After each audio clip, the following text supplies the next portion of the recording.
다 같이 조용히 머리 숙여서 전능하신 하나님 앞에 주일 예배를 거룩하게 드리시겠습니다.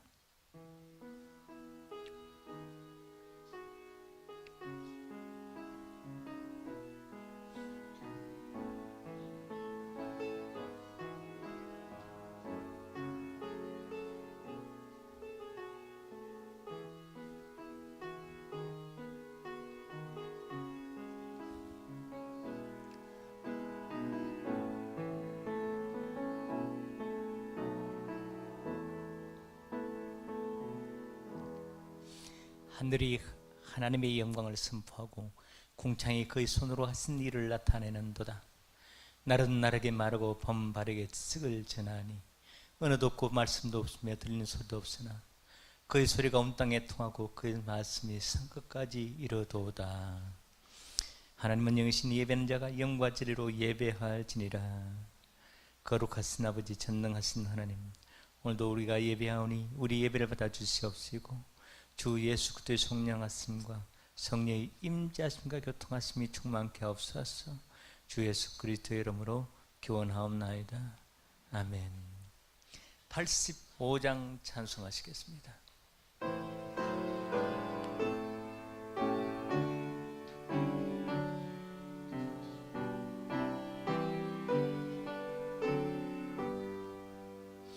구주를 생각만 해도 이렇게 좋거든. 주 얼굴 배울 때에야 얼마나 좋으랴. 만민의 구주 예수여, 귀하신 이름은 천지에 있는 이름 중 비할 데 없도다. 참 회개하는 자에게 소망이 되시고 주하고 찾는 자에게 기쁨이 되신다. 예수의 넓은 사랑을 어찌다 말하랴. 주 사랑 받은 사람만 그 사랑 알도다. 사랑의 구주 예수여, 내 기쁨 되시고 주 사랑 되어 영원히 영광이 되소서. 아멘.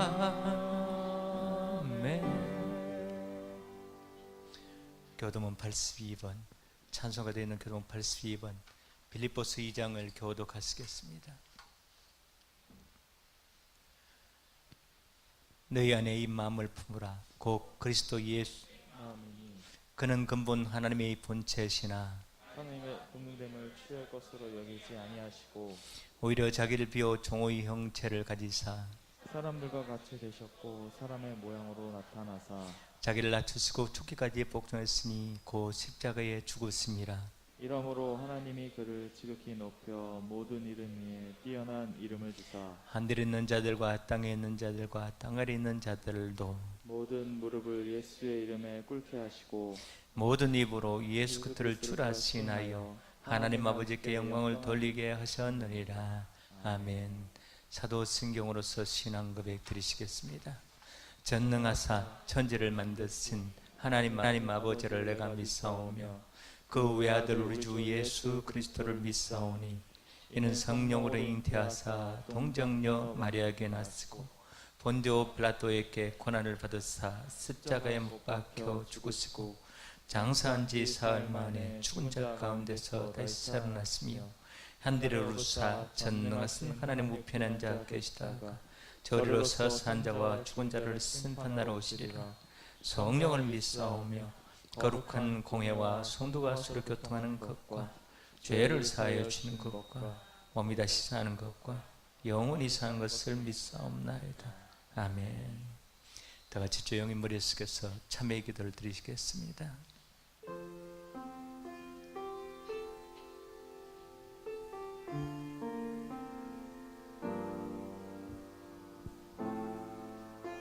전능하신 하나님, 하늘에 계신 우리 주여, 주의 이름이 온 땅에 어찌 그리 아름다운지, 주의 은혜가 온 땅에 어찌 그리 충만하온지. 그러나 우리는 죄악 가운데 있었고 허물투성이 가운데 있으므로 오늘 이 아침에 예배하면서 티끌과 죄 가운데서 하나며 우리 모든 죄를 주 앞에 내놓사오니 우리 모든 죄와 허물을 그리스도 예수님 보혈로 정결케 하사 주를 만나는 시간이요 은혜의 시간이요 응답의 시간이요 온전한 구원의 은혜 속에서 우리가 살고 충만히 주시는 하나님의 은혜 속에서 우리가 살도록 도와주옵소서. 하늘을 바라보지 못하고 믿음 없는 행동을 했음을 용서해 주시옵시고, 우리 하나님이 살아계심도 불구하고 하나님께 의지하지 못하고 기도하지 못했던 것도 용서해 주시옵소서. 하나님의 말씀에 순종하기보다는 내 뜻대로 내 생각대로 세상 사람들의 말에 귀를 기울이며 살았던 것도 용서해 주시옵시고, 저 하늘을 향해서 표대를 해서 달려나감에도 불구하고 이리저리 방황하면서 헤맸던 것도 다 용서해 주시옵소서. 죄와 싸워서 이기지 못하고 늘 패배한 부끄러운 모습을 용서해 주시옵시고, 이웃을 돌보지 못하고 내 자신만을 위한 이기적인 삶도 용서하여 주시옵소서. 오늘 이 시간 우리를 정결케 하사 주의 은혜 안에서 말씀 안에서 굳건히 세워 주옵소서. 주 예수 그리스도의 이름으로 참회하면서 기도하옵나이다. 아멘. 지난 일주일간을 묵묵히 들어보시면서 나와 아버지 많은 은밀한 죄가도 다 주께 고백합니다.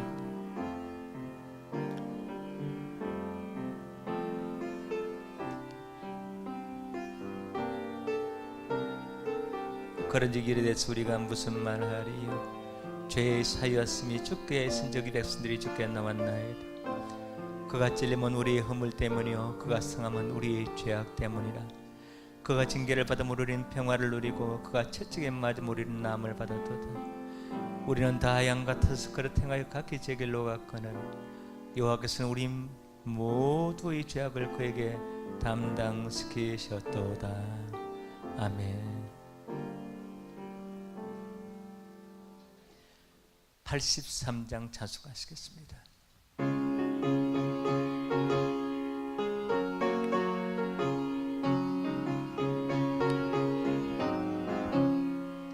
나의 맘에 근심 구름 가득하게 덮이고 슬픈 눈물 하염없이 흐를 때 인자하고 부드러운 음성으로 부르사 나를 위로하리 누가 있을까. 주 예수 주 예수 주 예수밖에 누가 있으랴.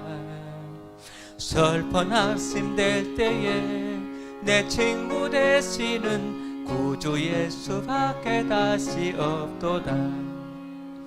무거운 짐 등에 지고 인생 길을 가는 자 힘이 없어 쓰러지려 할 때에 능력 있는 팔을 펴서 나의 손을 붙들어 나를 구해 주리 누가 있을까. 주 예수 주 예수 주 예수 앞에 누가 있으랴.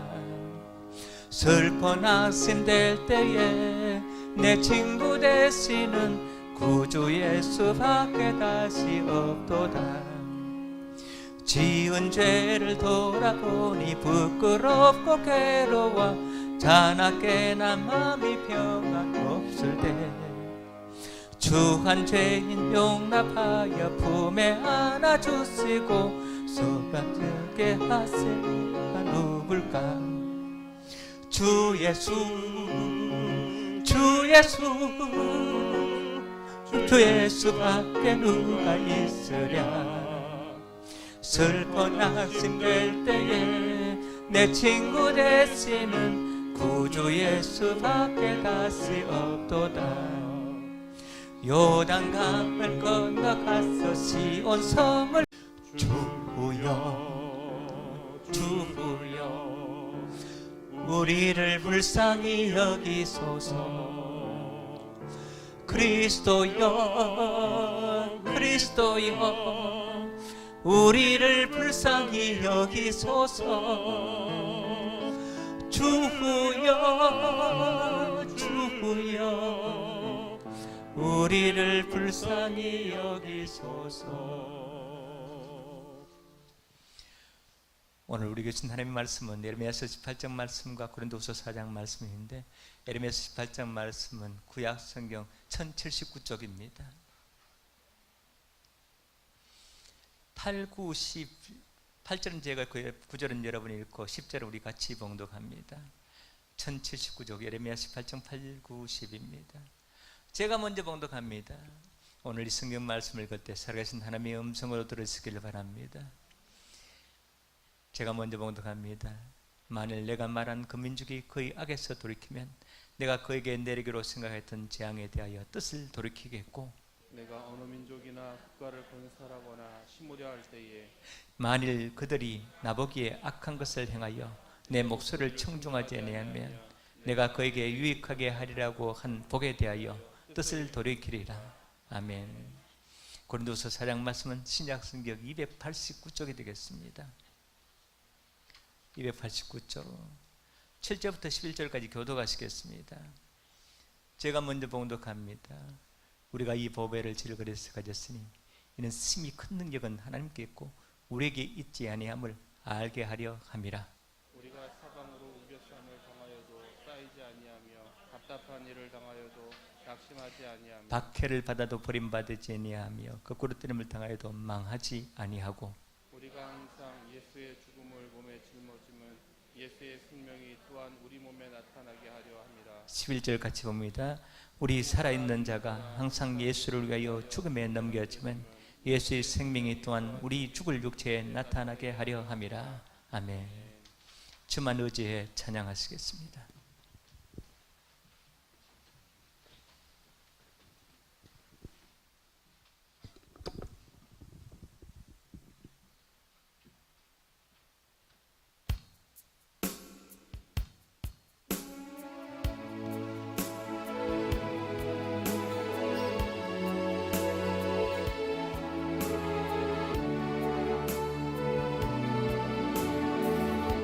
어지했던 모든 것,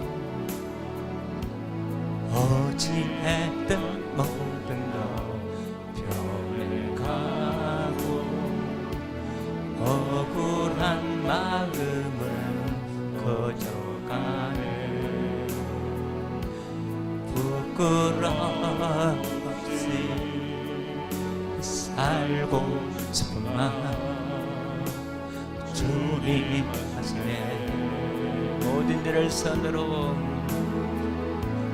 모든 일을 선으로 이겨내고 죄의 유혹을 다루지 않네. 나 구원하신 영원한 그 사랑 그 생각을 알고네. 주어진 내 삶에 작게만 보여도 선하신 나를 이끄신 보내. 중심을 보시는 주님만 따르네. 날 택하신 주만 의지해. 보이는 상황에 무너질지라도 예수 능력이 나를 붙드네. 보이지 않아도 주님만 따르네. 내 평생 주님을 노래하리. 한 번 더 의지했던 모든 것, 의지했던 모든 것 변해가고 억울한 마음을 꺼져가네. 부끄럼 없이 살고 싶은 마음 주님 하시네.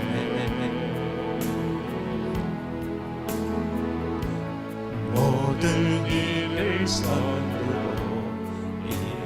이뤄내고 죄의 유혹을 따르지 않네.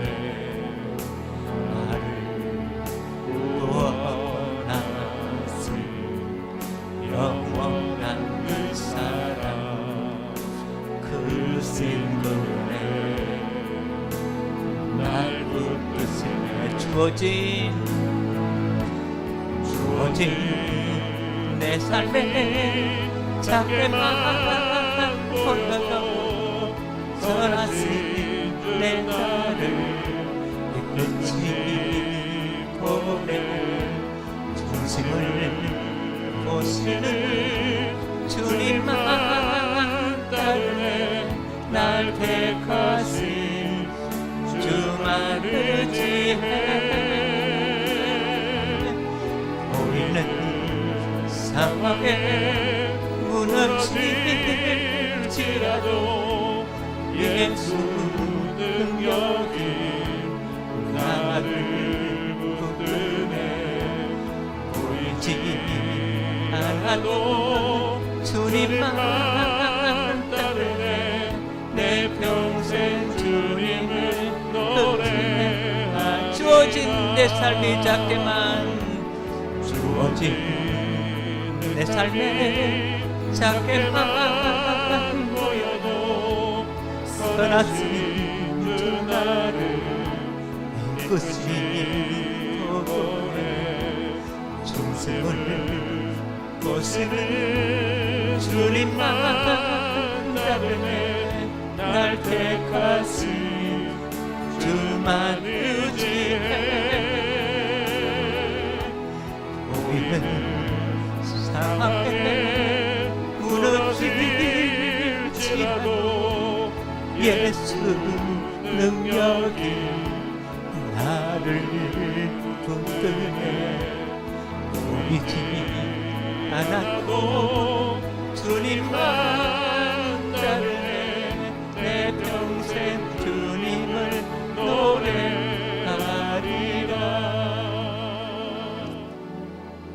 우리는 약한 자입니다만 주는 강하십니다. 주님을 의지할 때 주님께서 받아주시고 우리를 세워주십니다. 오늘 믿음으로 또 우리 정성을 다하여 믿음을 다하여 주님 앞에 기도합니다. 기도하시겠습니다.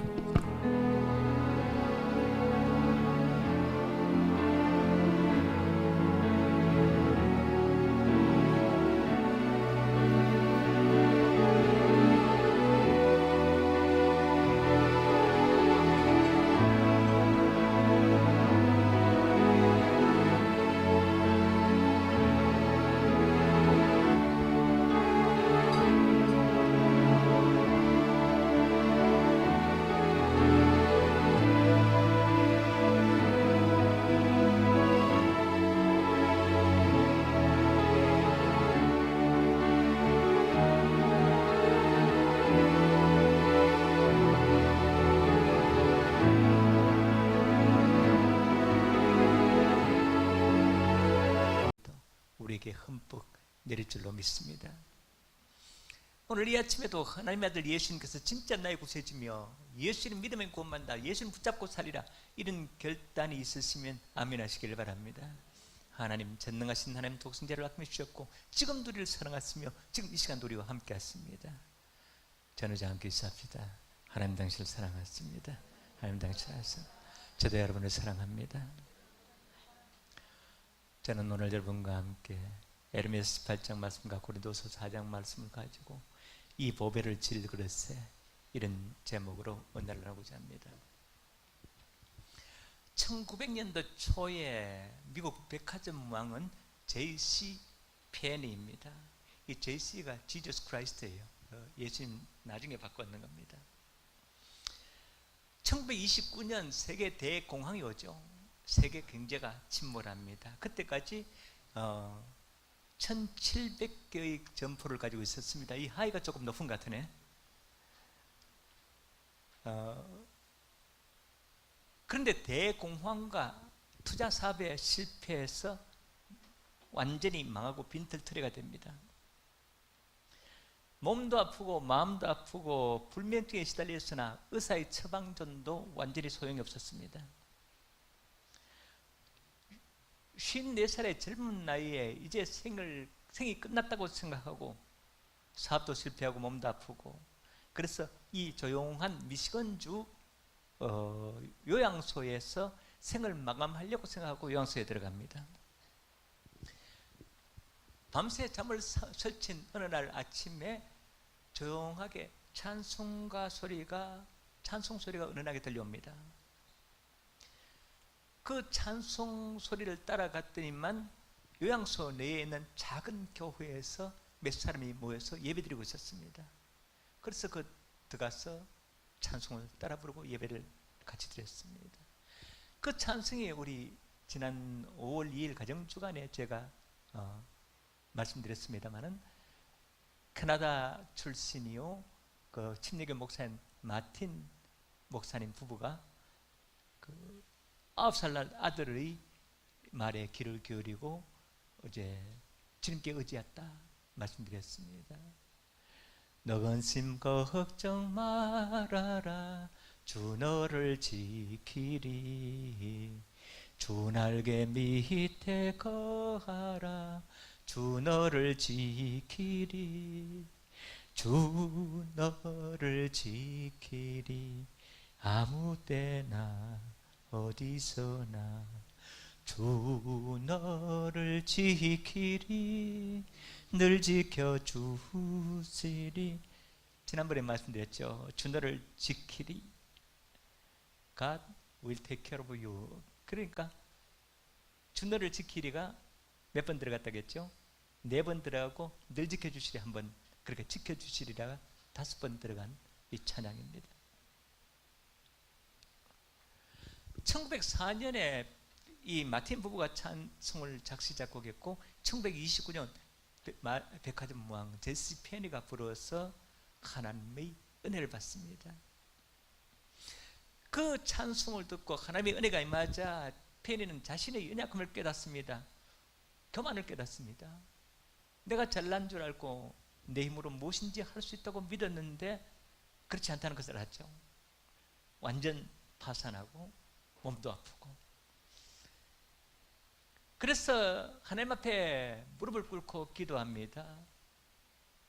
그 자세히 보면 기도 내용이 이렇게 있습니다. 하나님, 저는 아무것도 할 수 없습니다. 저는 이제 지쳤습니다. 저 좀 도와주세요. 저를 지켜주세요.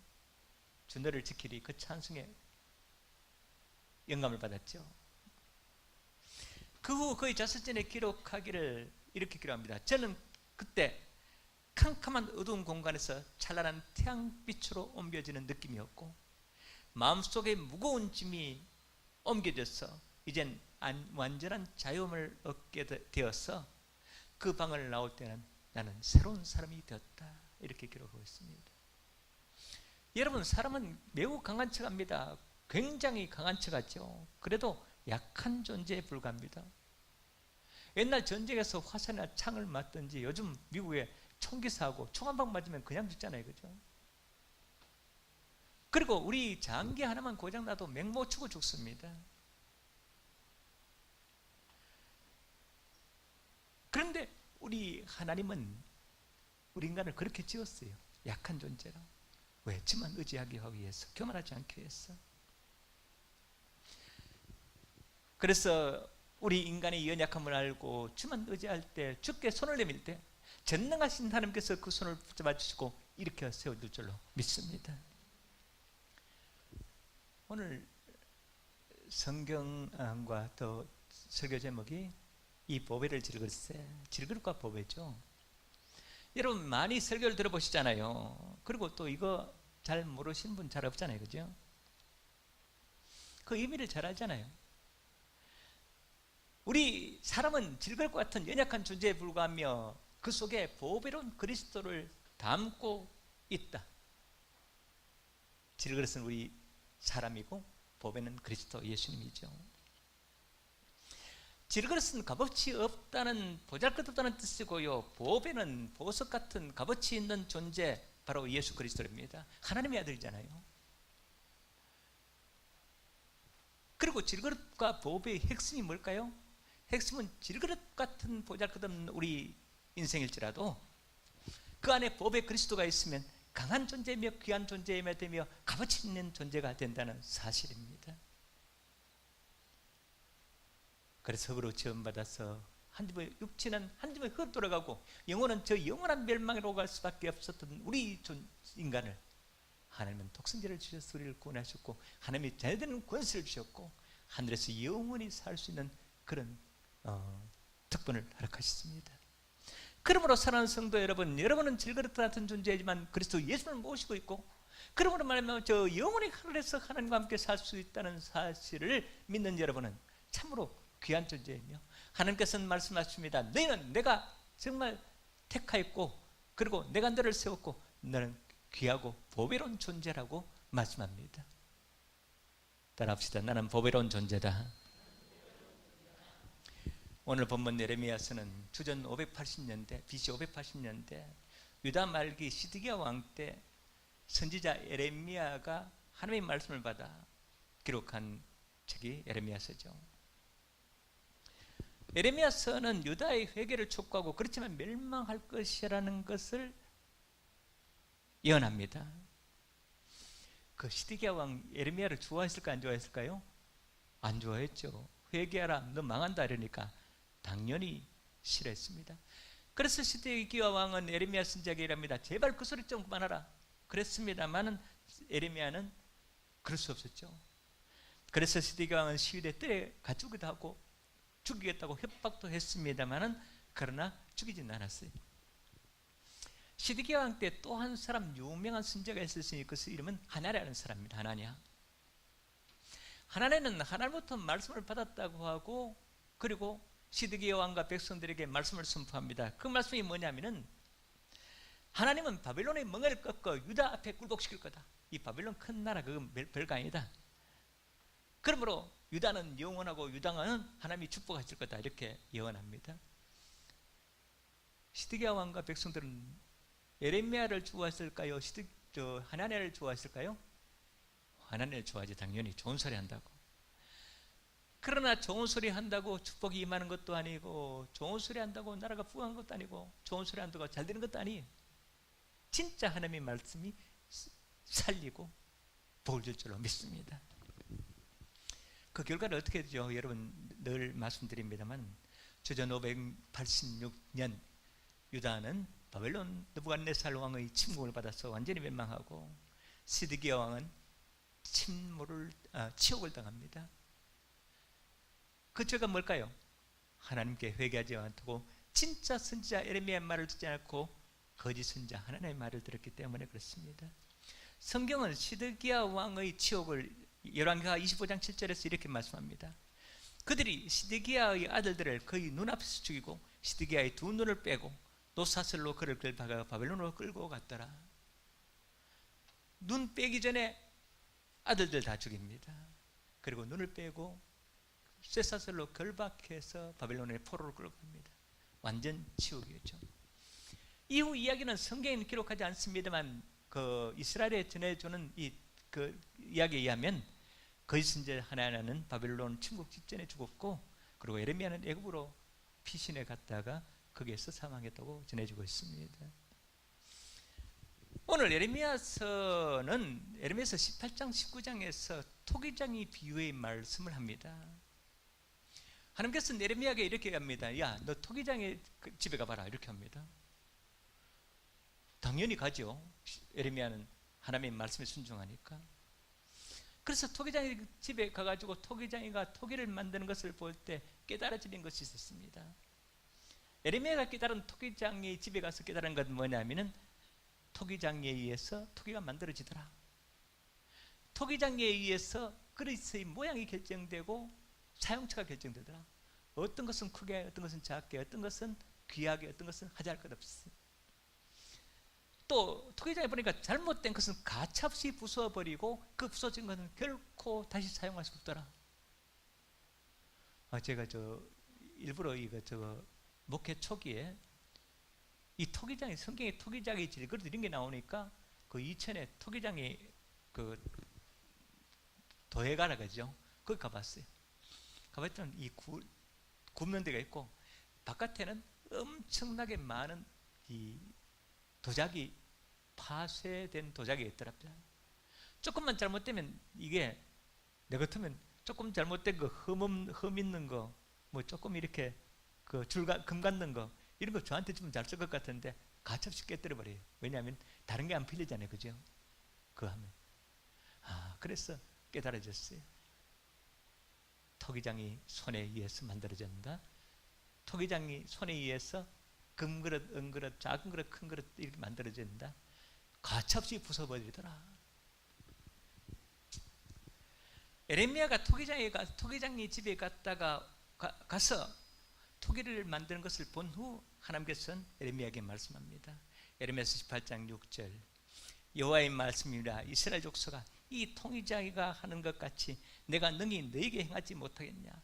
이스라엘 족속아 진흙이 토기장의 손에 있음 같이 너희가 내 손에 있느니라. 하나님께서 에레미야에게 토기장에 가보라 하는 이유가 분명해졌습니다. 토기장을 통해서 에레미야가 깨달아지는 그 말씀이 분명해졌습니다. 에레미야가 토기장에서 깨달은 하나님의 말씀은 이렇습니다.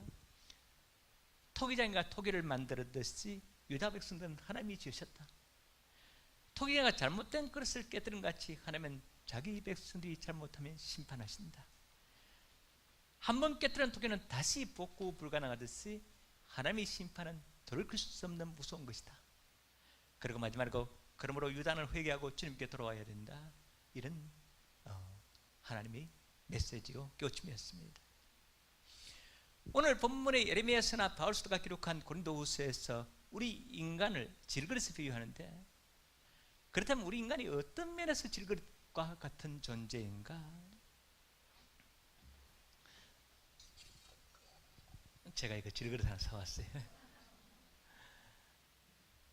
질그릇은 흙에 유약을 바르지 않고 대강 구워낸 거예요. 도자기 기술이 발달되지 않았던 옛날에 주로 사용하던 그릇이었고, 싼 값으로 서민들이 주로 사용한 그릇이에요.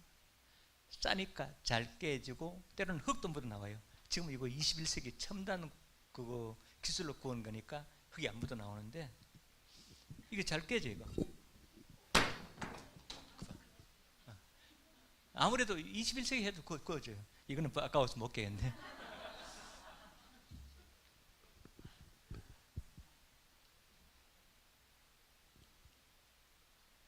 질그릇과 인간의 동질성, 어떤 것이 비슷한가? 첫 번째, 흙으로 지었다. 사람이 흙으로 지었죠. 흙으로 짓고 생기를 불어넣으니 생명이 된지라. 질그릇은 토기장이가 만들었고 우리 인간은 하나님이 만드셨다. 창조. 세 번째, 값싸다. 별로 값 나가는 거 없어요. 그리고 잘 깨진다. 다섯 개, 깨지면 복구 불가능하다. 이겁니다. 자, 그렇다면 구체적으로 질그릇 같은 우리 인간의 특성을 살펴봅시다. 사람은 무엇에 질그릇 같으냐? 마음이 여리고 연약한 존재입니다. 작은 말 하나에도 상처를 받고 그 상처가 깊어지면 질병으로 나타나게 되고, 그리고 또 그 상처가 깊어지면 잠 못 자요. 그죠? 그 말 한마디에도 조심해야 돼요. 그죠? 사람에게 육체의 연약함이 있습니다. 강하던 사람이, 건강한 사람이 하루아침에 죽는 사람이 굉장히 많아요. 여러분 아시죠? 큰 병원, 요즘 뭐 아산병원, 삼성의료원 있습니다만 밤새 사건, 사고, 병 이 응급실 완전 만원인 거 아시잖아요. 여러분 갔다 오신 분 있잖아요, 그죠? 육체 언제 고장나서 죽을지 모릅니다.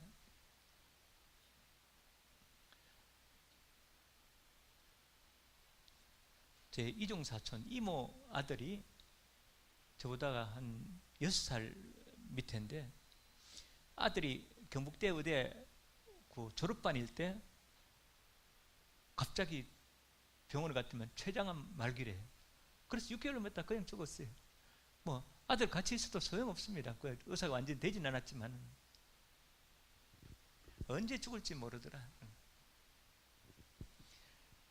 또 사람 살아가는 인생살이에서 연약함이 많이 나타납니다.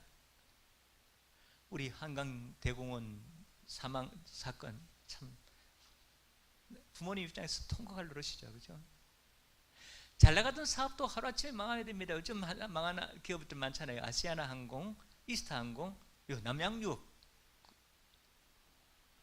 행복하게 잘 살던 부부가 하루아침에 깨지기도 합니다. 세계적인 최고 부자 빌 게이츠 부부가 이혼했다잖아요. 공부 잘하고 모범적인 학생이 하루아침에 어깨로 나갈 수도 있습니다. 자, 이런 연약한 인간이 강해질 수 있는 비결이 있습니다. 그것은 바로 내 안에 예수님 모시면 되는 겁니다. 여러분의 그릇은, 질그릇은 내 안에 무엇이 있느냐에 따라서 그 가치와 사용처가 달라진다는 거 아시잖아요. 밥을 넣으면 밥그릇 쓰고 국을 넣으면 국그릇 쓰고 쓰레기를 넣으면 쓰레기통이고, 우리는 보배 그리스도를 담았으니까 보배함이 되는 겁니다. 그리고 그릇은 아무리 뭐 고래청자 뭐라도 그 안에 보배가 들어가 있으면 그 보배에 의해서 가치가 결정됩니다. 우리는 비질그릇 같은 존재일지라도 보배 그리스도를 담고 있으므로 세상에서 가장 값어치 있는 그런 존재인 줄로 믿습니다. 오늘 본문 고린도후서는 고린도 교회에 보낸 두 번째 편지죠. 첫 번째 편지는 고린도 교회의 여러 가지 문제들에 대한 해답입니다. 이렇게 믿으라, 이렇게 해결하라. 그 문제가 어떤 것입니까? 뭐 파벌 문제, 음행의 문제, 우상의 재물 문제, 또 송사 문제, 뭐 이런 것들 여러 가지가 있는데, 이 두 번째 편지는 바울 사도가 고린도 교회를 사랑하고 고린도 교회를 위해서 심혈을 기울였습니다. 바울 사도는 한 군데 오랫동안 있지 못했는데 에베소 교회에 3년, 고린도 교회에 1년 반, 그리고 나머지는 오래 있지 못했습니다. 왜? 갈 곳이 많았기 때문에. 그래서 1년 반 동안 눈물로써 심혈을 기울여 세운 고린도 교회에 거짓 선지자가 들어옵니다. 거짓 복음을 가지고 들어옵니다. 그러면서 그들이 하는 제일 첫 번째 일은 바울 사도를 무너뜨리고 깎아내린 겁니다. 그래야 복음이 무너지기 때문에. 그래서 요즘도 참 코로나 시대가 되니까 예배를 제대로 못 드리잖아요. 유튜브를 보면은 그냥 뭐 이 사람 저 사람 그냥 이단들이 굉장히 날뛰고 있습니다. 내가 이단이라고 까는 사람 하나도 없습니다. 그러니까 그게 잘못하면 넘어지게 됩니다. 가짜들은 제일 먼저 바울 사도를 까부수는데, 무너뜨리는데, 바울 사도는 예수님을 진짜 만난 적이 없는 진짜 제자가 아니다, 사도가 아니다. 그리고 바울 사도는 약하다, 보잘것없다, 신비한 경험도 없다, 막 그냥 말도 어눌하다, 이렇게 깎아내립니다. 그걸 고린도 교회 성도들이 안 믿었으면 얼마나 좋으련만 넘어집니다. 그래서 바울 사도는 눈물로 고린도 후서 2장에 보면 내 눈물로 그 편지를 쓴다, 이렇게 해서 눈물의 편지, 이런 별명이 붙은 것이 바로 고린도 후서입니다. 그래서 오늘 본문은 바로 자기 자신, 바울 사도 자신의 변호입니다. 변증입니다. 맞다, 그들이 하는 말 맞다. 그들이 하는 말이 뭐라고요? 바울 사도는 가짜고, 바울 사도는 진짜 연약한 자고, 신비한 경험도 없고, 잘생기도 못하고, 말도 어눌하고, 이런 거 맞다는 겁니다.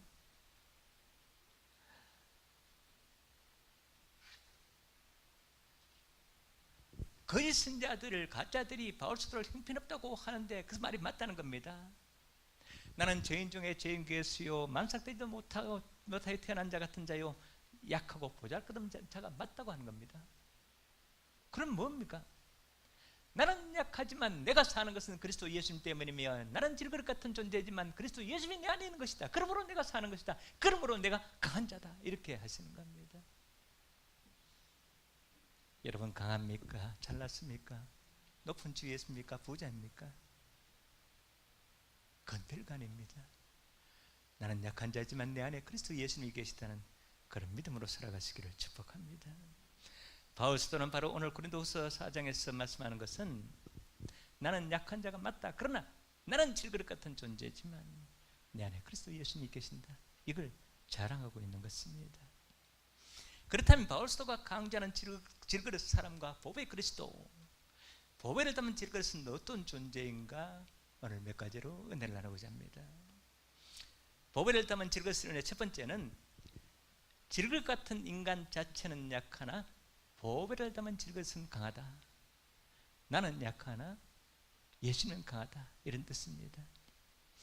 고린도서 4장 7절에 이렇게 말씀합니다.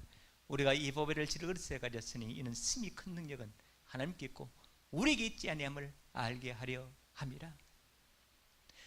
심히 큰 능력은 하나님 있고 우리는 바울 사도 전도단 일행입니다. 이 바울 사도 우리 전도하지만 우리는 약한 존재에 불과하다. 그러나 하나님께 능력이 있음을 알게 하려고 우리에게 질그릇으로 만들었다 이렇게 합니다.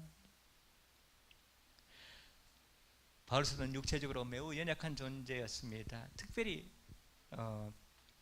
육체의 가시, 그 사단의 사자를 몸에 지니고 있다 합니다. 육체의 가시라는 것은 찌르니까 아팠다.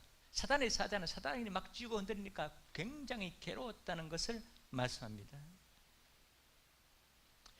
여기서 우리는 또 하나 깨닫습니다.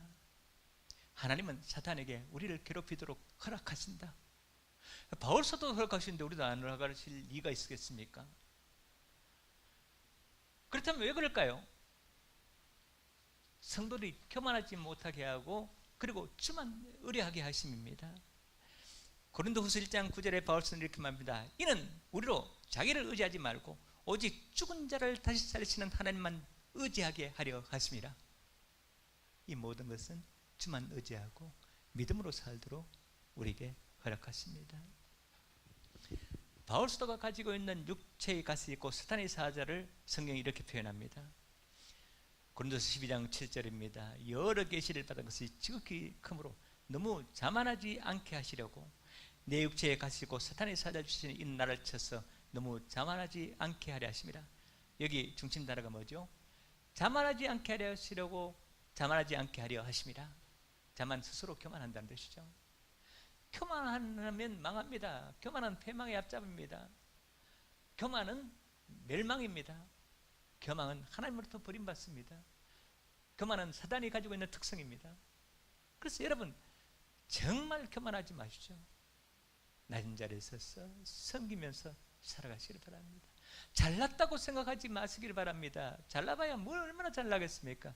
전능하신 하나님, 천지를 지으신 하나님 앞에 우리 잘남은 아무것도 아닙니다. 늘 말씀드리면 교만이라는 것은, 자만이라는 것은 자기 고집입니다. 자기 생각에 집착하면 안 됩니다.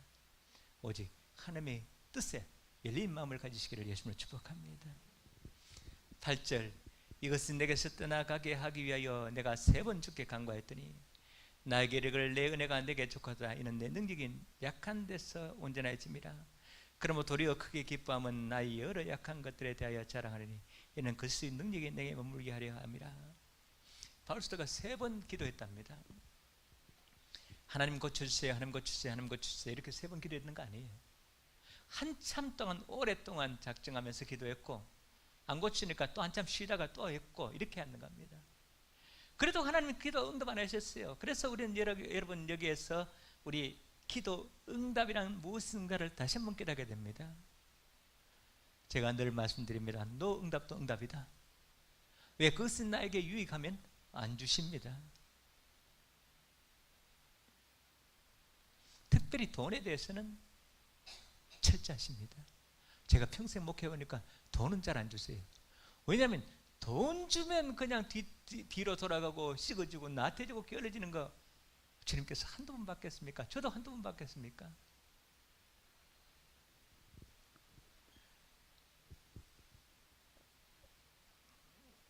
그 결과 어떻게 됐는가?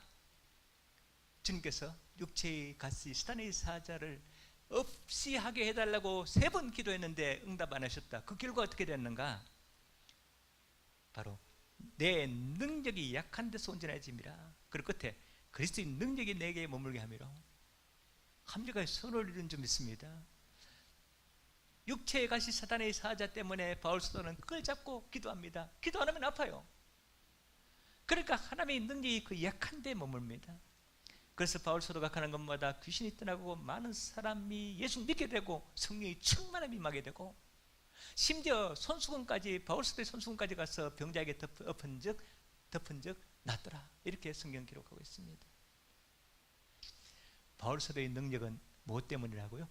육체의 가시 때문에, 약함 때문이다. 그 약함 때문에 자만하지 않고, 그 약함 때문에 주님을 떠나지 않았고, 그 약함 때문에 기도하지 않고는 살 수 없었기 때문에 그렇습니다. 1989년 4월에 타계한 파나소닉 창업자 마스다 고노스케. 파나소닉이 옛날에 유명한 전자기업인데 요즘 한국의 LG하고 삼성한테 치여서 쭈그러들었어요. 무일푼 빈손으로 일본의 대표적인 기업, 세계적인 기업 파나소닉 그룹을 만들었고, 일본 사회에서 모범적인 경영의 귀재, 경영의 신, 이런 별명을 받았습니다. 일본 국민들 많이 사랑했죠. 그는 자서전에서 밝힌 고노스케의 성공 비결을 이렇게 말합니다. 나에게 주신 하늘의 3가지 은혜, 이렇게 합니다. 가난한 집에 태어났기 때문에 부지런히 일해야 됐다. 허약했기 때문에 건강의 소중을 알아 90세를 넘길 수 있었다. 초등학교 졸업 학력이기 때문에 세상 모든 사람을 스승으로 삼아서 평생 배우며 살았다. 사랑하는 성도 여러분, 여러분이 가지고 있는 것들은 어떤 것입니까? 약하고 가난하고 학력이 적고 이럴지라도 그 약함을 자랑 삼아서 그 약함 때문에 하나님을 떠나지 않고 약함 때문에 기도하여 능력 있는 그리스도인이 되시기를 예수님으로 축복합니다. 보배를 담은 질그릇의 은혜, 2번째, 보배가 있는 질그릇은 어떤 환난에서도 승리할 수가 있습니다. 지금 우리는 코로나 때문에 매우 어려운 환경 가운데 살고 있습니다. 아니, 코로나가 아니더라도 이 땅은 천국이 아니기 때문에 가시던 물과 건기가 있고 수고의 땀을 흘리며 고통이 있고 마침내 사망이 찾아오게 되는 그것이 이 땅이 아닙니까? 에덴 동산을 빼앗긴 그날부터 시작된 환난입니다. 그리고 이 땅에는 공중원수를 잡고 이 세상 임금 노릇을 하려고 하는 원수 마귀스탄이 호시탐탐 우리를 노리고 있는 이 땅이 아닙니까? 그러므로 여러 가지 환난이 우리 인생에는 없을 수도 없습니다. 일평생 살면서 한평생 그냥 평안하게 아무 일도 없이 살았다, 이런 사람은 없습니다. 왜? 하나님도 그렇게 놔두지 않고 사단도 놔두지 않습니다. 그렇다면 우리는 우리에게 닥친 환난, 지옥 같은 이 세상에서 억눌려 살며 실패하며 살며 좌절하며 살며 그리고 죽어야 마땅한가요? 아니라는 겁니다. 그래서 오늘 본문에서 말씀합니다. 질그릇 같은 우리 그리스도는 법에 예수님을 담고 있으므로 반드시 이길 수 있다고, 승리할 수 있다고 확증하고 선포합니다. 우리에게 닥치는 인생, 환난, 고난, 역경, 이런 것들은 어떤 종류가 있습니까? 경제적 어려움, 여러분 힘들잖아요. 육체의 질병, 아파요. 인생의 가정사, 가정인생사, 어려운 일들이 참 많아 일어나요. 정치적인 일들도 많습니다. 종류도 많고 숫자도 많습니다. 오늘 본문 고린도후서 4장에서 이러한 인생의 어려움, 환난, 고난을 이렇게 말씀합니다. 고린도서 4장 8절 9절은 이렇게 말씀합니다. 우리가 사방으로 오기성을 당하여도 쌓이지 아니하며 답답한 일을 당하여도 낙심하지 아니하며 박해를 받아도 버림받지 아니하며 거꾸로 뜨림을 당하여도 망하지 아니하고. 여기 우겨쌈을 당하다, 헬라로 들리본데 완전히 그냥 꽉 잡아 누르는 것입니다. 괴로운 일들에게 완전히 포위되어 있는 모습입니다. 그래서 영어 번역에는 hard press, afflict 이렇게 번역하는데 심한 고통, 심한 괴로움 이렇게 번역합니다. 그래서 우겨쌈을 당한다, 심한 고통에 휩싸여 있다.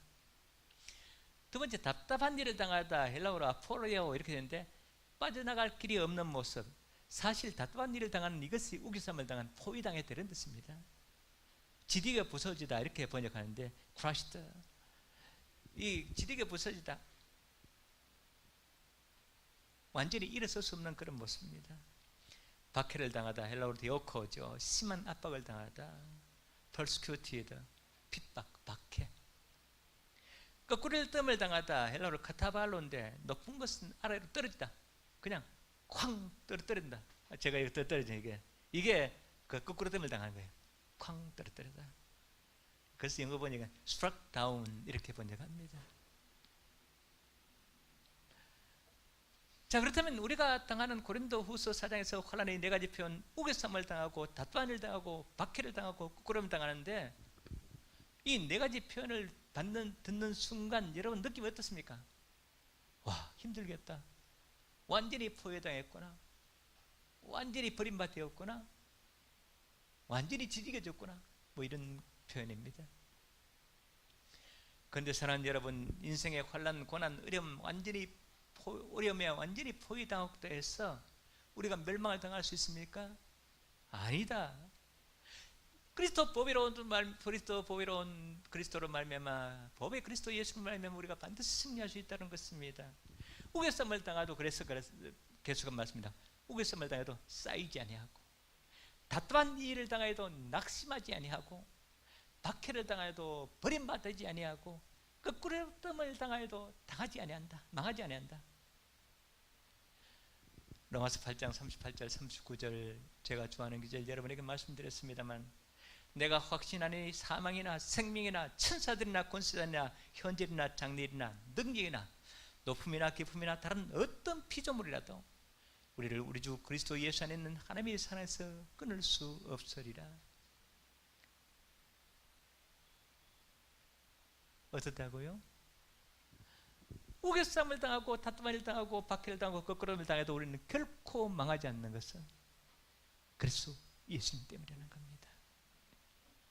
그러므로 우리가 한 가지 꼭 유념해야 될 것이 있습니다.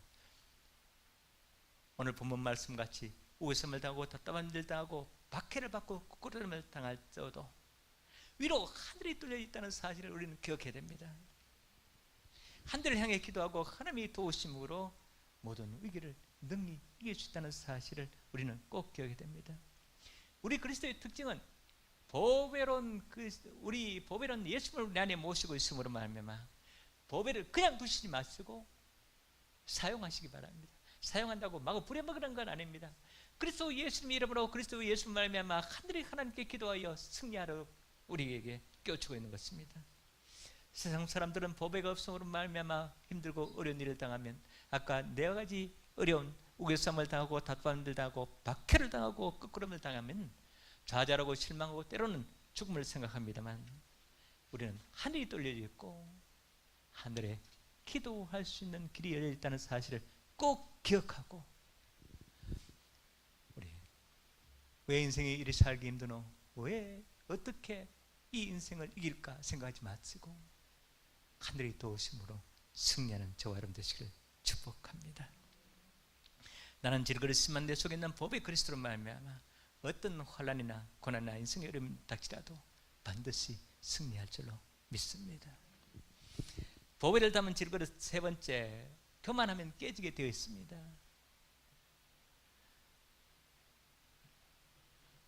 아까 말씀드렸습니다만 육체의 가시를 주신 것은 자만하지 않게 하고 또 하나님의 능력이 내게 머물게 하려고 했다고 했습니다. 자만은 스스로 교만한다 그랬습니다. 교만하면 깨지게 되는 것이 질그릇입니다. 오늘 고린도서 4장 10절부터 말씀입니다. 우리가 항상 예수의 죽음을 몸에 짊어지면 예수의 생명이 또한 우리 몸에 나타나게 하려 합니다. 우리 살아있는 자가 항상 예수를 위하여 죽음에 넘겨지면 예수의 생명이 또한 우리 죽을 육체에 나타나게 하려 합니다. 이건 무슨 뜻이냐면 보배가 있는 질그릇은 그 안에 있는 보배를 위해서 살아야 된다는 겁니다. 그렇지 않으면 보배가 나가요. 믿음이 없으면 주님을 의지하지 않으면 보배가 나간다. 그러면 다시 질그릇으로 돌아갈 수밖에 없습니다. 그리고 그러므로 바울 사도가 자만하지 않고 교만하지 않고 살아가는 모습은 예수의 죽음을 짊어지고 십자가 지고 가는 모습입니다. 예수를 위하여 죽음에 넘겨지면 죽음의 고비에 이르더라도 십자가 지고 가는 모습입니다. 그렇다면 그 결과가 어떻게 됐을까요? 아까 육체의 가시에서는 그리스도의 능력이 내게 물게 됐는데 10절 하반절에 예수의 생명이 우리 몸에 나타나고 11절 하반절에 예수의 생명이 또한 우리 죽을 육체에 나타나다.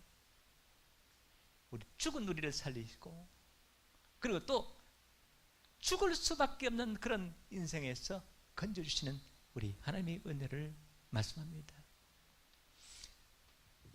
오늘 이 말씀은 바울 사도가 표현하는 독특한 표현인데 부활하신 그리스도와 함께 살고 부활에 대한 확실한 소망을 가지고 살아간다는 모습입니다.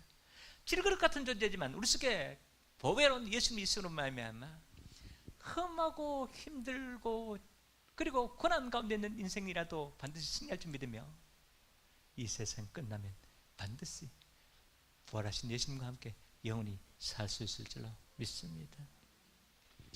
오늘 본문 예레미야서는 예레미야서 18장 8절부터 봅니다. 만일 내가 말한 그 민족이 그 악에서 돌이키면 내가 그에게 내리기로 생각했던 재앙에 대해서 뜰을 돌이키겠고 내가 어느 민족이나 국가를 건설하거나 심을할 때 만일 그들이 나보기에 악한 것을 행하여 내 목소리를 청종하니 하면 내가 그에게 유익하게 하리라고 한 복에 대하여 뜻을 돌이키리라. 이건 이 질그릇을 깨뜨리듯이 심판에 대해서 요구합니다.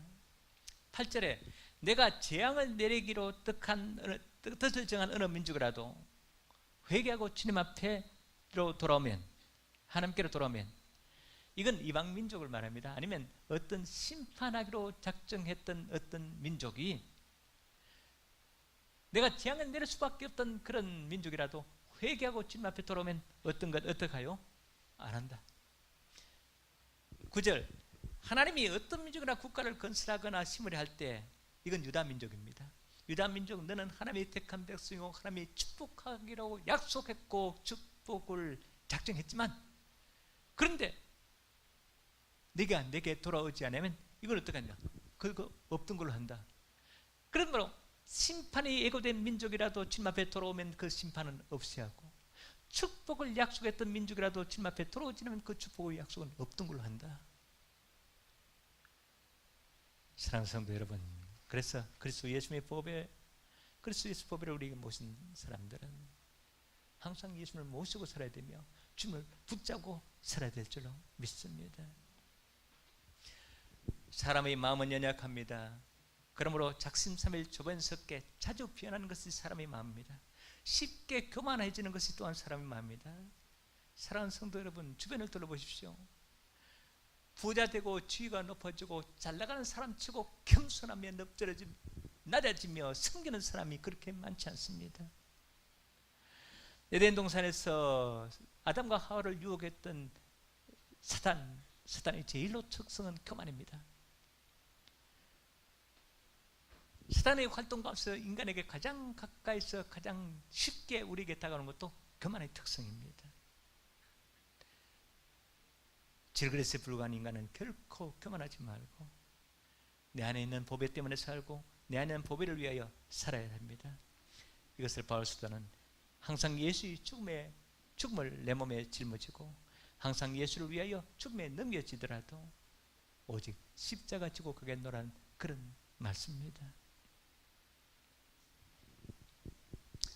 울진 봉평교회 박진수 장로님 지금 72세인데 가난 때문에 중학교를 중퇴하고 고향에서 농사를 돕다가 17살부터 집을 나가가지고 고향에서는 전혀 희망이 안 보여가지고 5년간 고성, 서울, 대구, 포항을 돌아며 머슴살이, 구두닦기, 뱃일 등 닥치는 대로 허드렛 일을 하면서 살았답니다.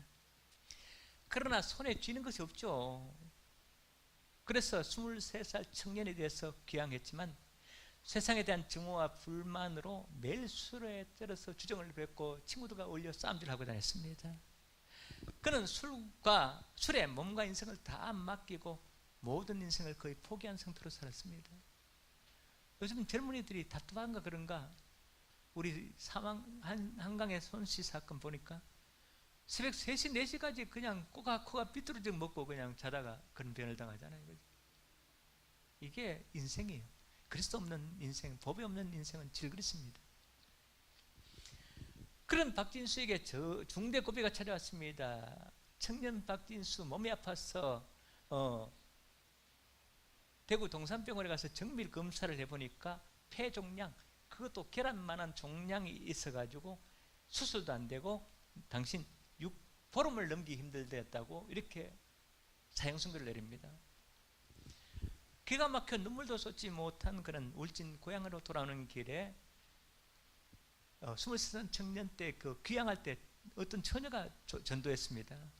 예수 믿으라, 교회 가라, 그래야 인생이 바뀐다는 겁니다. 그래서 병원에서 돌아오는 길로 무작정 교회로 향했습니다. 한 번도 매달려 보지 않는 하나님께 때라도 신심산이었습니다. 그때는 박진수 장면이 이렇게 말입니다. 그때 기도할 줄 몰랐습니다. 처음부터 할 수는 없는 거예요. 그래서 눈만 감고 있는데 온몸에서 땀이 비오듯 쏟아집니다.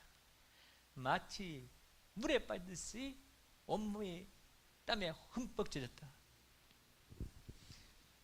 그러고 나서 기도를 했습니다. 할 줄 못하는 기도를 했습니다. 살려달라고. 갑자기 온몸이 추워지는 오한이 들어 집에 돌아온 박진수 청년은 여름인데 이불을 뒤집어서 덜덜 떨면서 추워서 어쩔 줄은 몰랐습니다. 의사의 말대로 이제 죽을 때가 되었나 생각하고 삶을 포기하려는 순간에, 절망하려는 순간에 울컥하며 입에서 뭔가 올라옵니다. 뱉어봤더니만 핏덩어리였어요. 가슴이 시원해지고 통증도 사라졌어요. 그래서 다시 가서 정밀 검사를 받았더니만 폐 계란만한 종양이 갑자기 사라졌다는 겁니다. 의료진들은 기적이라고 말합니다. 이후 그는 열심히 교회에 다니면서 덤으로 사는 인생, 하나님과 이웃을 위해서 헌신하기로 마음먹었습니다. 그리고 결혼도 했고 6남매를 두었습니다. 2002년 당시 황승욱 전도사 목사를 모시고 교회가 없던 교양마을 봉평 제1교회를 개척하고 성전을 봉헌합니다. 장로 장립도 받았습니다. 그는 논밭 농사를 손수 지면서 배를 타고 바다로 나가 고기를 잡고 소도 키우고 있습니다. 그저 평범한 시골 농부이자 한편은 어부인 그는 고향 마을에서는 호랑이 선생님의 인심 좋은 아재로 통합니다. 봉평 제1교회 황승욱 목사는 박진수 장로를 이렇게 표현합니다. 박장님은 해마다 나는 과일이며 곡식들도 마을에 연로하신 어른들을 공경하기도 하고 새로 난 핵곡식을 마을 독립분들에게 나눠주기도 하죠. 때론 바닷가 반장에 나가 바다 사람들에게 신나게 뽕을 전하고 가시는 멋쟁이 장로입니다. 이렇게 말합니다. 그가 열심히 농사 짓고 고기 잡고 소 키우고, 이거 이유는 주님을 위해, 이웃을 위해 쓰기 위함입니다. 12세대가 아니고 16세대 다세대 주택을 건축하여 골장 기독교 공동체를 건립해 어려운 이웃의 보금자리, 소년 소녀 가장 독거노인 영세민들이 거주하게 합니다. 골장 모텔이라고 조그마한 모텔을 세웠는데 이건 원로 목사와 사모 수백 명을 초청해 아주 숙식을 제공하고 무료로 관광을 시켜주는 등 복음을 위해서 수고하는 목사 사모님들 모시기 위해서 모텔을 세웠어요. 현재 박 장로는 70이 넘은 나이인데도 연약한 중체임에도 불구하고 하나님이 지키시니 매일 새벽 기도합니다. 배 타고 나가서 고기 잡습니다. 여러분, 배도 밤에도 나가고 새벽에 나가는 거 알죠? 낮에는 잘 안 나갑니다. 그죠? 낮에는 농사 짓고 소 키우고 교회를 하면서 공동체 돌보고 복음을 전하고 하루 48시간으로 늘어나도 부족한 시간을 보내고 있습니다. 여러분 한번 살펴봅시다. 생각해 봅시다. 새벽 기도하고 배 타고 농사 짓고 소 키우고 공동체 식구들 돌보고, 그분이 바쁠까요? 여러분이 바쁠까요? 무슨 말 할지 알죠? 새벽 기도해야죠. 저녁에 기도하세요. 네. 초등학교 졸업 죽었던 자신을 살려주시고 사용해 주신 것만 해도 주님께 감사할 따름입니다. 제가 이번에 가서 박장로님 만났습니다. 일부러 만나러 걸러 갔죠. 제가 너무너무 순수하고 훌륭한 분이셨습니다. 정말 초등학교 졸업인데 그렇게 유식할 수가 없습니다. 성경 말씀이 완전히 늘 그냥 입에 줄줄 나옵니다. 늘 주님의 임재와 같이 사시는 분이었습니다. 하나님이 늘 함께 하시는 분이셨습니다. 그럼 이렇게 말합니다. 하나님은 우리와 함께 하잖아요. 임마누엘이잖아요. 하나님이 눈동자같이 우리를 지켜주십니다. 어떤 사람, 심지어 목사님까지도 하나님이 안 보신 줄 알고 엉뚱한 짓 하고 주님이 기뻐하지 않는 삶을 살기도 하는데 하나님은 절대 우리에게 눈 떼지 않습니다. 예배할 때나 기도할 때나 혼자 앉아 울었을 때나 어디에서든지 무슨 일을 할 때도 항상 주님은 우리와 함께 하십니다. 이걸 굉장히 강조합니다. 그리고 이렇게 합니다. 나는 늘 주님과 함께 삽니다. 나는 늘 주님과 동행하고 삽니다. 주님이 눈을 의식하고 삽니다. 이렇게 합시다. 모습은 좋은 사람이지만 말도 투박하게 경상도 사투리지만 학력은 초등학교 졸업이 전부이지만 진실로 주님과 동행하는 한 사람을 만났습니다. 저에게는 이제 얼마 남지 않았지만은 목회 얼마 남지 않았고 인생도 그리 많지 않지만 인생 마지막까지 어떻게 살아야 하는가를 돌아보게 하는 그분이셨습니다. 제가 그 말씀 전하다가 갑자기 생각이 났는데 제가 가보니까 울진 박진수 장로까지가 300km더만 300km 꽤 멀어요. 그죠? 그래서 내년 한 4월달쯤이나 5월달쯤 전도대 단합대회를 걸러 갔으면 좋은데 전도대 요즘 활동 안 하잖아요. 그래서 제가 누구를 모시고 갈까 참 걱정되는데 한번 모시고 갔으면 좋겠어요. 가가지고 진짜 시골 촌 할아버지 진짜 순수한 그분을 보고 제가 이렇게 말씀드린 건 실감이 안 나잖아요. 그죠? 보고 이렇게 살아야 되는구나, 이렇게 믿어야 되는구나 좀 봤으면 좋겠습니다. 그리고 덤으로 배 타고 나가서 그 유명한 대게 제가 실컷 사드리려고 그래요. 그러니까 어떻게 될지 모르겠습니다. 코로나가 어떻게 될지 모르겠고 전도대 활동이 안 되니까 어떻게 될지 모르겠고 좌우지간 제가 기도하면서 결정하도록 그렇게 하겠습니다. 보배를 담은 질그릇의 은혜. 인간은 연약하나 보배를 담은 질그릇은 강하다. 보배를 담은 질그릇의 은혜. 어떤 환난에서도 승리할 수 있다. 보배를 담은 질그릇은 교만하면 반드시 깨지게 있고 다시는 붙일 수 없다. 꼭 기억하시기를 축복합니다. 기도하시겠습니다. 주님 감사합니다. 이렇게 질그릇 같은 존재이지만 보배 그리스도가 내 안에 계시니 감사합니다. 우리 하나님, 우리는 약한 자이고 넘어지고 쓰러진 자입니다만 우리 예수님 함께 하심으로 반드시 승리할 줄로 믿습니다. 주 예수 그리스도의 이름으로 기도합니다. 아멘.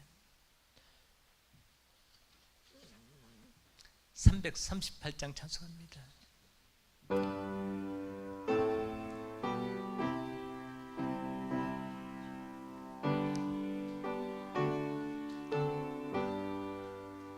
내 주를 가까이 하게 함은 십자가 짐 같은 고생이나 내 일생 소원은 늘 찬송하면서 주께로 나가기 원합니다. 내 고생하는 것 야곱이 돌베개 베고자 갔습니다.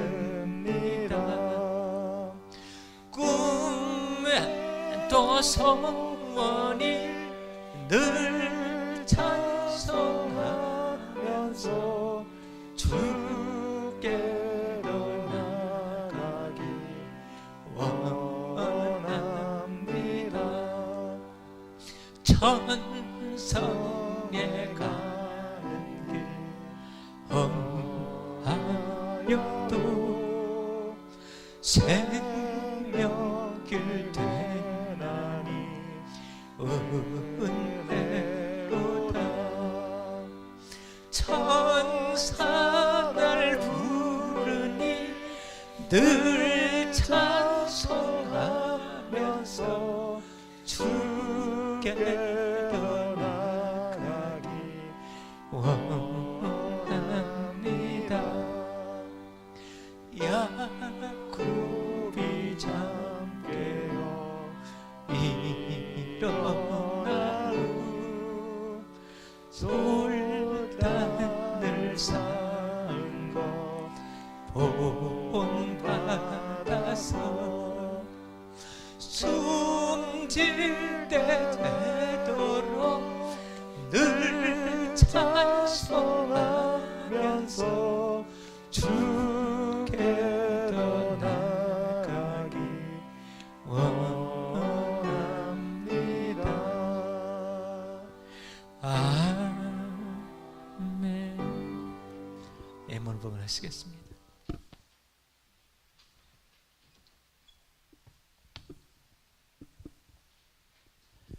기도하시겠습니다. 질글 같은 우리에게 법의 예심을 주셔서 구원받게 하시옵시고 하나님의 은혜 안에서 살아가게 하시며 하나님의 풍성한 축복을 받으며 살아가게 하심을 감사합니다. 이제 우리에게 인생 환난이나 고난이나 역경이나 어떤 어려움에도 넘어지고 쓰러지지 않도록 우리를 붙잡아 주시옵시고 마침내 법의 예수님을 말미암아 승리의 영광을 주께 올려드리도록 도와주옵소서. 가정을 구원하시고 자녀를 축복하시옵고 우리 앞길을 열어주시옵소서. 오늘도 귀한 예물 드립니다. 이 예물은 우리 정성의 표시요 믿음의 표시오니 주께서 받아주시옵시고 하늘 천국에 쌓아주시옵시고 이 땅에 흔들어 넘치려 대안겨 주옵소서. 이 땅에서 승리의 삶을 살고 하늘에서 상받도록 우리 인생길 믿음의 길을 인도하여 주시옵소서. 이 예물이 쏘이는 것마다 주의 영광이 드러나며 많은 영혼들이 구원받도록 도와주옵소서. 주 예수 그리스도의 이름으로 감사하며 축복하며 기도하옵나이다. 아멘. 법의 예수님으로 삽시다. 인사합시다. 법의 예수님으로 삽시다. 특별한 광고는 없고요. 다음 주간이 성령 강림 주간이니까 성령 충만을 위해서 많이 기도하시면서 준비하시면서 다음 주 예배를 드리시기를 축복합니다. 자, 기도하시겠습니다. 오른손을 왼손 가슴에 대시고 아픈 곳은 아픈 곳에 손을 대서 기도합니다. 우리 주님 살아계신 하나님, 눈동자같이 우리를 지키신 하나님, 오늘 이 시간 피 묻은 손으로 우리를 붙잡아주고 안수하시고 치유하시고 축복하십니다. 거룩하신 아버지, 전능하신 하나님, 우리는 질그릇 같은 존재입니다. 그러므로 말미암아 우리가 정말 우겨쌈을 당하여도 쌓이지 아니하고 답답한 일을 당하여도 낙심하지 않으며 박해를 받아도 버림받지 아니하고 꾸러뜸을 당하여도 망하지 아니하고 우리 주 예수 그리스도로 말미암아 완전히 승리할 줄로 믿습니다. 아픈 것을 치료하여 주시옵소서. 가난과 질림에서 건져 주시옵소서. 우리 앞길을 주사 주의 영광의 도구로 삼아 주옵소서. 내가 예수 이름에 다 두루뭉신 떠나갈지어다. 가난과 질병에 떠나갈지어다. 머리부터 발까지 완전히 강건함할지어다.